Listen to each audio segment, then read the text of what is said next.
آج کے دور میں گناہوں کو کیا سمجھا جاتا ہے، اس کو میں نے اشعار میں بند کیا ہے۔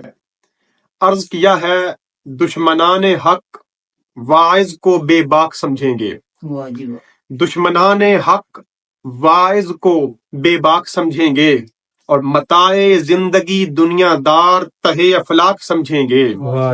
متاع زندگی دنیا دار تہے افلاک سمجھیں گے، اور جب ہر خاص و عام ہو جائے مبتلائے گناہ، جب ہر خاص و عام ہو جائے مبتلائے گناہ، تو وہ گناہ کو گناہ کیا خاک سمجھیں گے۔ واہ جی واہ، کیا کہنے، کیا کہنے۔